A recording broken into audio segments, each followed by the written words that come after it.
So, dito na tayo sa 3D vectors.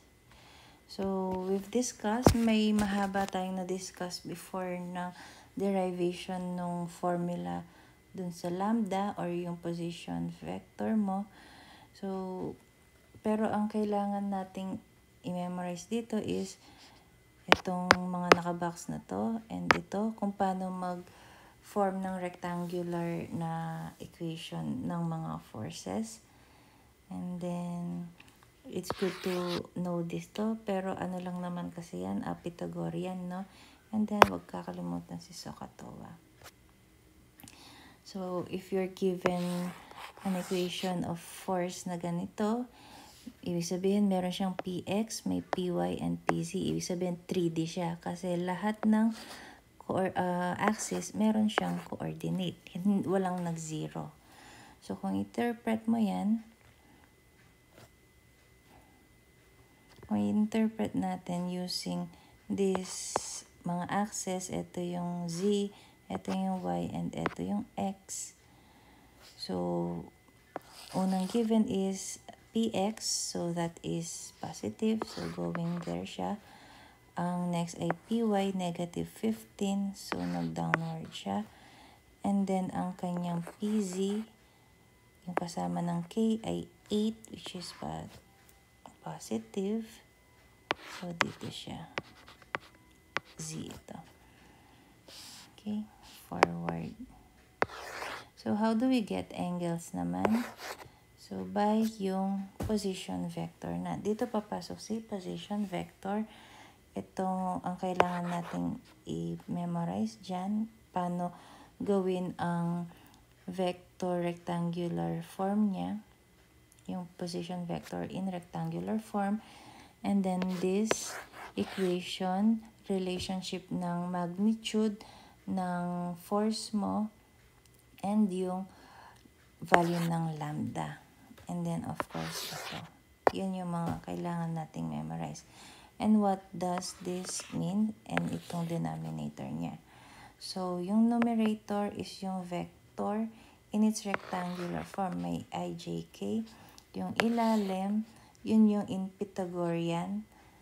Yung pinipythagorean natin para makuha yung scalar value. Isang magnitude na lang yan. So, in example natin ito. So, ito yung ni-rotate natin, no?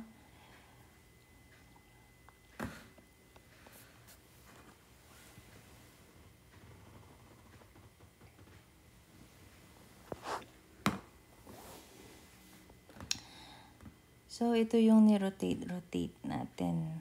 Hinahanap natin yung mga positive. Medyo, kung medyo nalilito pa doon,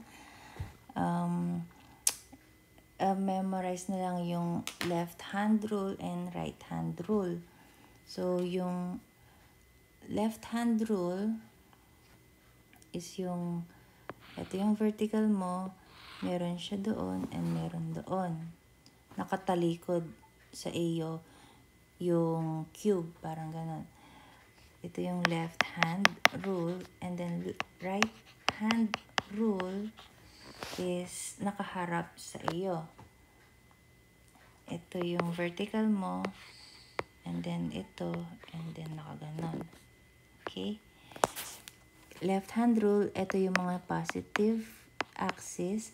Kapag right hand rule, ito yung mga positive axis. Okay? So, excuse me. So, dito, naka-right hand rule siya. Okay? Sa mga problems, kunwari, hindi alam kung saan book siya nanggaling, dapat i-state ng problem kung right hand rule or left hand rule ang 3D niya.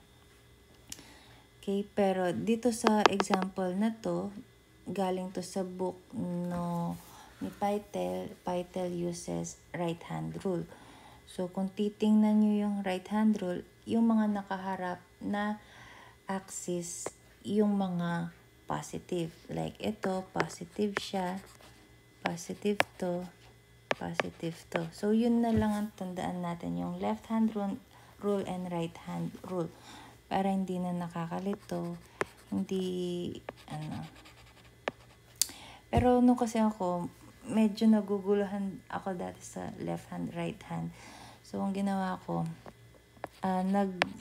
nilalagay ko yung, yung sign kapag nandun na ako sa forces. Okay? Tinitingnan ko yung figure, then tinitingnan ko yung direction ng forces. Pero for dito, baka mas madalian kayo, kaya ito na pinresent ko yung right hand rule and left hand rule. So, itong example nga na to is from the book of Pythel, so right hand rule. Kaya ito yung mga positive, yung mga nakaharap na axis. So, for example, ito na nga, position vector. Kung meron kang 3D vector na si R, so, ito yung arrowhead niya, nasa point P. So, merong coordinates sa X, Y, and Z sa point P.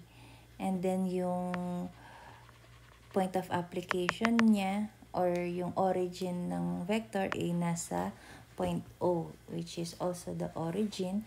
So, ang coordinates niya ay 0, 0, and 0. And then, since lahat ng coordinates ng P ay papunta or located sa mga positive axis, kaya positive ang mga XYZ niyan. So, for example, lagyan natin ng values ng XYZ. Si X ay 1.5, si Y ay 3, and Z is 2. So, kung isusulat mo yung rectangular form ng position vector, let's call R, ganito siya. So, positive 1.5 kasama ng I, positive 3 kasama ng J, plus positive 2 kasama ng K. So, eto na yung position vector. So, kung titingnan nyo siya sa cube, eto siya. This is X, 1.5. This is Y, dahil it is along sa Y-axis, so it's 3. And then, eto si Z, si 2, dahil parallel siya, it is along the Z-axis. So, what if nga hindi nasa origin yung tail point ng vector mo? Wala siya dito sa point O, nandito siya sa point A. Magma-minus nga tayo ng arrowhead point B minus tail point A. So, na-show natin tong example na to, si B with the coordinates na 3.5, 6, and 5. And then, coordinates ni A is 1.5, 0, and 2. Okay? So, ayun nga, i-minus natin yung point B sa point A. So, lahat ng X ima-minus, mauuna si B dahil nandun si arrowhead. So, that's why it's 3.5 minus 1.5. Yun ang kasama ng I. And then, plus mo yung 6 minus 0 kasama ng J yan. Plus yung 5 minus 2 kasama ni K. Yan ang R mo. So, it will be equal to 2I plus 6J plus 3K. Ito. So, next, nasabi na natin kailangan yung i-memorize to. This is lambda. And ito yung isang formula natin. Yung A vector A is equal to A magnitude and your lambda. Ito din yun, no? Nag-iba lang yung name ng vector. Naging A lang. So, definition ng lambda is this one, which can also be this one. So, R, ito yung vector in terms of I, J, and K. And then, R, yung pinipythagorean or ini-square root. So, pinipythagorean yung X component squared, Y component squared, and Z component squared. Okay? So, memorize natin this one and this one nga. So, let's put into an example. Nga pala, as you can see dito, naka-right hand rule again.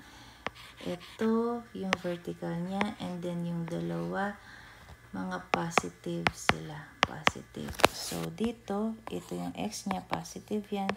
Ito ang Y niya, positive yan. Kasi nga, naka-right hand rule. Galing kay Python din ang example na to, and positive ito. So, again, with this one, Python din to, kaya right hand rule ito. So, ito yung vertical mo, and then yung other axis ay nakaharap sa'yo. So, kung ano man ang mga nandito, mga positive sila. So, Z is positive, X is positive, Y is positive side. Ano ba ito?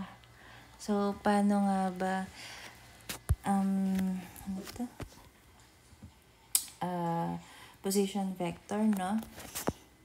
So, given yung force natin na 500 Newton, so paano natin siya i-represent or paano natin gagawin yung rectangular form niya? Kasi 500 Newton, as you can see, is a resultant. No? So, paano mo gagawin yung rectangular form? Meaning, paano mo kukunin si Fx, and then si Fz, and then si Fy. So, yun yung rectangular components niya. And then, ilalagay mo siya sa form na Fxi plus Fy j plus Fzk. So, paano natin gagawin yun? Doon natin gagamitin nga si position vector. So, ano ang formula para makuha si position vector? Medyo mahirap magbura. So, paano natin kukunin yung position vector? It is R, no? So, paano natin kukunin si R? Okay.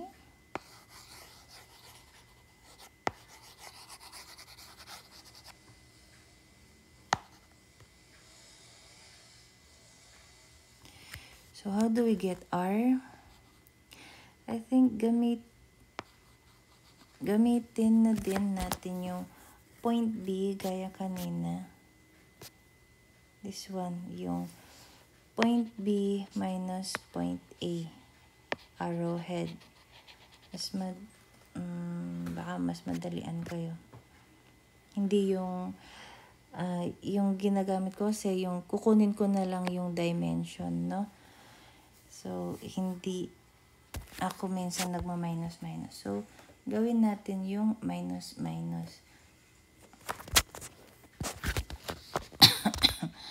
So, paano natin kukunin si R using minus?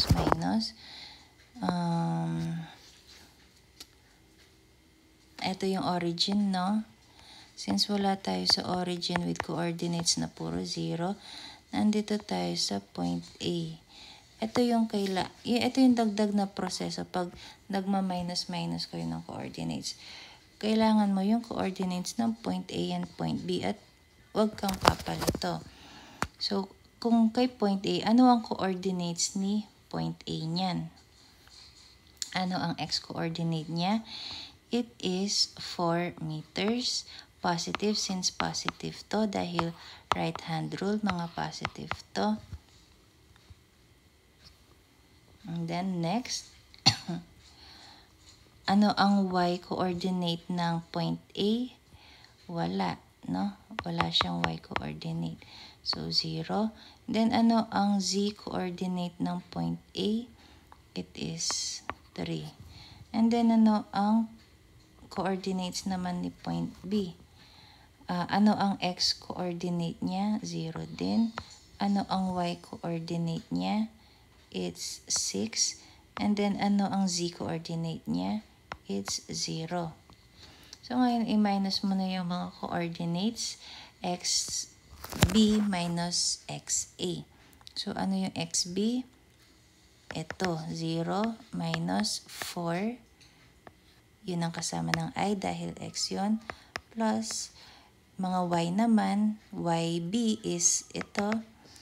That is 6 minus, ano ang y ng point A? 0.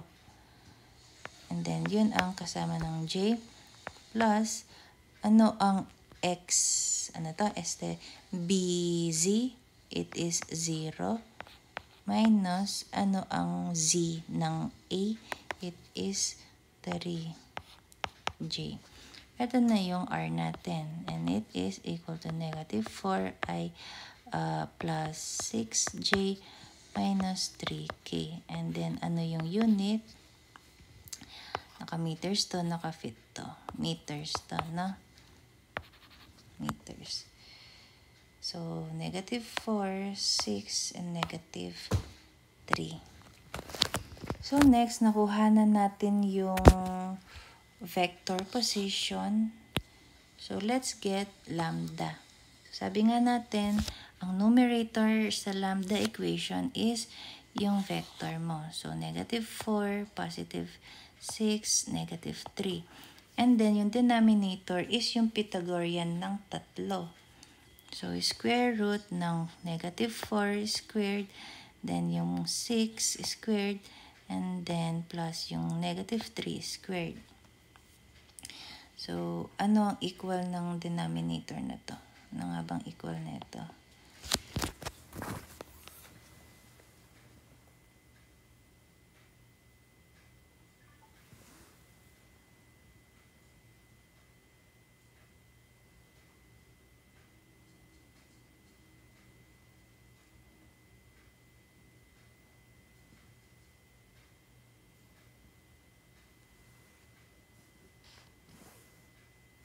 So, ang denominator na to, it is equal to 7.81. Ayan na siya. So, isa-isa, i-divide mo sa 7.81. Meaning, this will be equal to negative 4 divided by 7.81, partner with I, plus 6 over 7.81, partner ng J, plus negative 3 over 7.81, partner ng K. So, kapag dinivide mo to, it is equal to negative 0.5122i. Kapag dinivide mo to, it is equal to 0.7682j. And then, pag dinivide mo to, it is equal to negative 0.3841k. So, this is now our lambda. So, next equation is yung force vector F is equal to the magnitude of force vector F times lambda. So, what is the magnitude or scalar nung vector force F? It is 500 Newton. Kaya 500 to. And then, ilagay mo yung value ni lambda dito, which is this one. So, it's negative 0.51122, ganyan, at ganito. So, ang gagawin mo dyan, isa-isa mong i-distribute 500 times negative 0.512 and then 500 times 0.7682 and then 500 times 0.3841. Then, wag kakalimutan yung sign, negative to, positive to, negative to. That's how you get itong rectangular form na yan ng resultant force F na 500 Newton. So, what does that mean? Your Fx is negative 256, your Fy is positive 384, and your Fz is negative 192, all in pounds. Ito, pounds, no? So, let us check. Totoo bang ano ba to? your fx is negative 256. It is going to the right. It is, kaya negative siya. Pero, ayun na nga, naka-right hand rule siya, si 3D. Malito kayo na kapag naka 2D tayo, sinasabing positive to the right, no? Kaya yun yung nakakalito, kaya medyo akong gumamit sa kanya. Pero since mas comfortable kayo doon sa ganito, so wag kayong papalito. Since itong 3D natin naka right hand rule, kapag ang force mo going to the right, tingnan mo ano yung nasan yung positive mo. Going to forward. Forward na lang sabihin natin pala. So, since ito ay so, yung x natin is going backwards, na palikod siya. So, it's negative. So, tama itong negative 256. So, how about y? Our fy is going to the right. So, that's why it's positive. So, okay tayo. And then, nasan na ba? Yung fz, downwards. Kasi downwards si resultant f, no? That's why it's negative. So, nag-match-match naman, no? So, for this right-hand rule, yung x natin, positive forward, negative backwards siya. Si fy ang going to the left, negative, going to the right is positive. Let's have this example na isa pa. So, right-hand rule din to dahil kay Python to.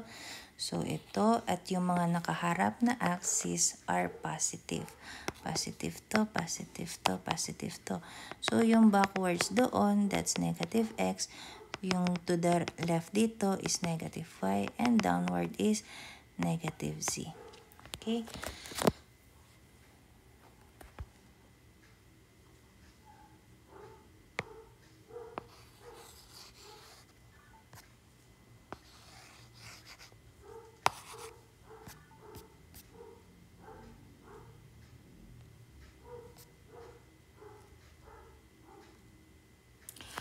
So, number 1, referring to the figure, determine the rectangular representation of the position vector A. So, your vector A is not a force, it is a position. It is a dimension 12 meter. So, your position vector A is not a force. Again, no, it's not a force. It is a position with a magnitude, a distance of 12 meters, and an angle from the z-axis na 30 degrees. Yan ang description niya. So, this position vector A, kailangan natin kunin yung rectangular representation niya. So, rectangular representation means yung ijk niya. Okay? So, position vector we usually denote as R, diba? Position vector R. So, yan yung may I, J, and K. So, how do we get yung X, Y, and Z? So, ibig sabihin ang kailangan natin is this one because this is your X. And then this one, we need this one because this is your Y. And project natin doon. This is, i-project ko ng malayo para hindi mag-intersect sa X natin. This is your Z. How do we get Z? So, umpisahan natin sa isang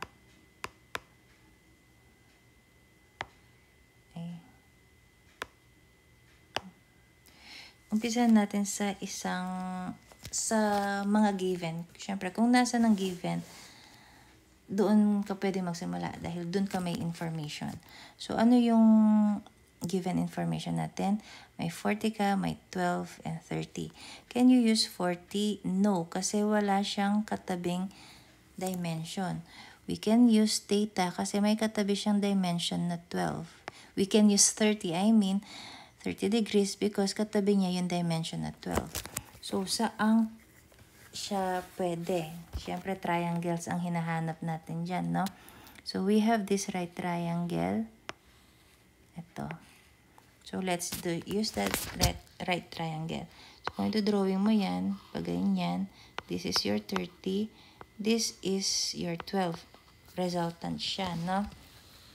So, ito si Z. So, we can get Z already. So, by SOHCAHTOA, ano ang magandang gamitin dyan? We have, what we miss is, or what's missing is Z, which is the adjacent side of 30 degrees. So, we can use cosine. Cosine, di ba? Cosine theta, which is 30 degrees, is equal to adjacent, which is your Z side, and your hypotenuse, which is a given yung 12. So, Z will be equal to 12 times cosine ng your angle 30. That's your Z. So, meron na pala tayong malalagay na Z dito.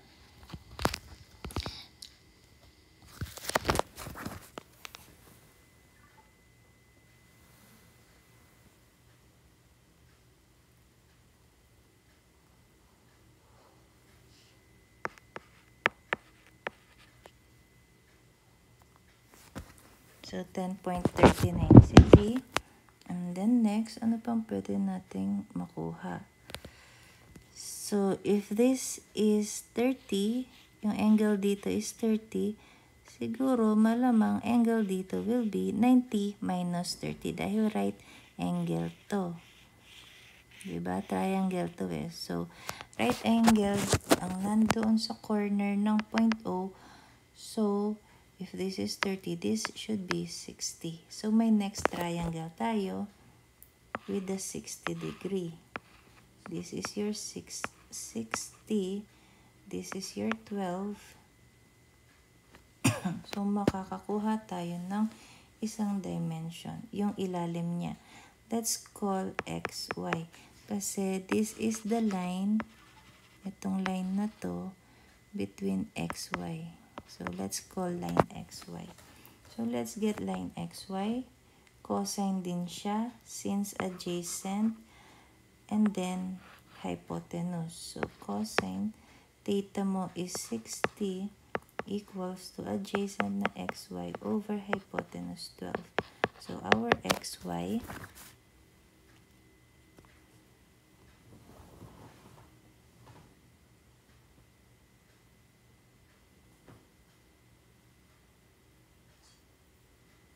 so, it's 6. 6 yung SY natin. It's 6. Next, meron tayong, so magkakuha na natin ang X and Y. Dahil meron tayong triangle dito na mabubuo. Since triangle dito is X, meron tayo dito, and then right triangle to. Ito ang right triangle. This is right triangle, the 90 degree side. This is 40. Nandito si X. And then if you project, ito si Y. So this is also Y. So ito yung right triangle natin. We know the hypotenuse because this is your line XY na 6. So pwede natin kunin ang X and Y. So makukuha natin si X by cosine theta na 40 equal to X over hypotenuse na 6. So, our X is 6 times cosine 40. It's 4.59.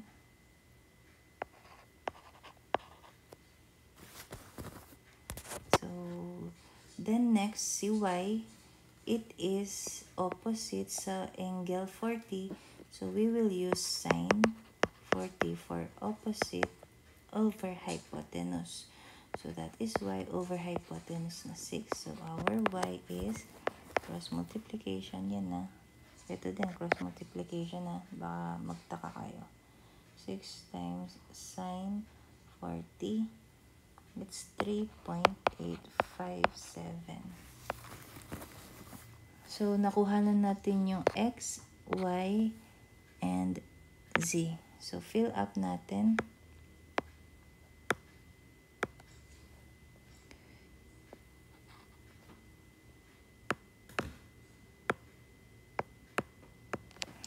So, our x, let me erase dito, dito, and dito. So, ano yung x natin? It's 4.596i plus our j, which is yung partner ng y, 3.857. And then our z is 10.39. Okay.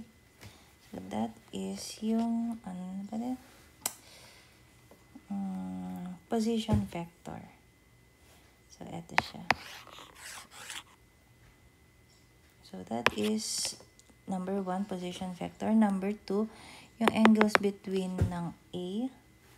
So, meron tayong, sabi nga natin, may equation tayo dyan for the angles. Ito.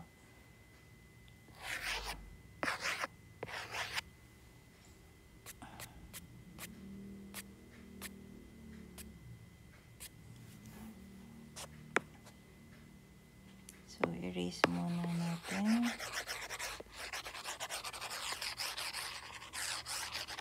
So, how do we get yung angles nila? Since meron na tayong ito, and ito, pwede natin yung i-apply dito. This is AX is equal to A, I plus AJ plus